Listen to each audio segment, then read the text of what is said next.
गसाइगाव जिल्ला बर' थुनलाइ आफादनि 33थि बोसोरसालि जथुम्मा जों बे हाबाफारिखौ 20 आरो 21 डिसेम्बराव लानाय जादोंमोन।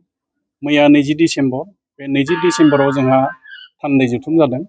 बे थान्दै जथुम जानायजों लोगोसे गसाइगाव जिल्ला बर' थुनलाइ आफादनि जे बोसोरसालि जथुम्मा आरो बेवहाय जों मैया गसाइगाव जिल्ला बर' थुनलाइ आफादनि गोजाम आफादखौ सिफायनानै गोदान आफाद दानानै लाबाय।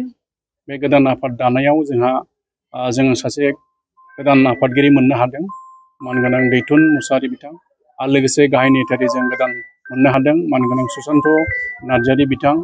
जों मैया बे हाबाफारिखौ मावखांबाय। दिनैहाय नैथि सान, बे नैथि सानाव जोंहा हाबाफारि माखासे दङ। गिबियावनो जों फिरफिला अरायनाय हाबाफारिखौ लादों आरो बे फिरफिला अरायनाय हाबाफारिया जोंना जाखांबाय।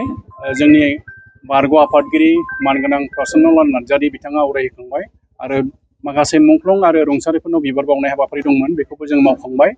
दिनै जोंहा माखासे सावरायमेल दङ।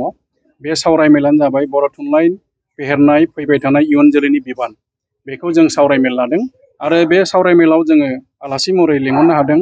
जोंहा आगोलनि बर' थुनलाइ आफादनि बारग' आफादगिरि मानगोनां मुस्रि गपिनाथ बरगयारी बिथाङा फैगोन आरो लोगोसे जोंहा गसाइगाव ओनसोलनिनो सासे बर' थुनलाइ आफादनि बारग' आफादगिरि मानगोनां मुस्रि पद्मश्री डक्टर कामेस्वर ब्रह्म बिथाङाबो नुजाफैगोन आरो बेजों लोगोसे बर' थुनलाइ आफादनिनो लेङाइ आफादगिरि मानगोनां थरायना नीलिमा बसुमतारी बिथाङाबो नुजाफैगोन आरो लोगोसे जोङो जोंनि माखासे एमएलए बिथांमोनखौ जों लिंहरनाय जादों, बिथांमोनाबो नुजाफैगोन आरो बेबादिनो जोंनि गसाइगाव ओनसोलाव थानाय माखासे कलेज आरो माखासे गोजौ फरायसालि आरो माखासे गोजौसिन फरायसालि बेफोरनिफ्राय जों माखासे फरायसाफोरखौ लानाय जादों आरो बे फरायसाफोरखौ जों लानानै दिनैनि बे सावरायमेलखौ जोङो खुंफुंनाय जागोन।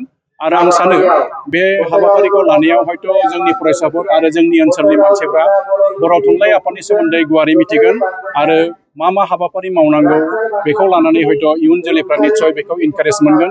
आं बेखौनो आसा खालामदों। दा बेनि थाखायनो जों बे हाबाफारिखौ लानाय जादों। गोजोन्थों।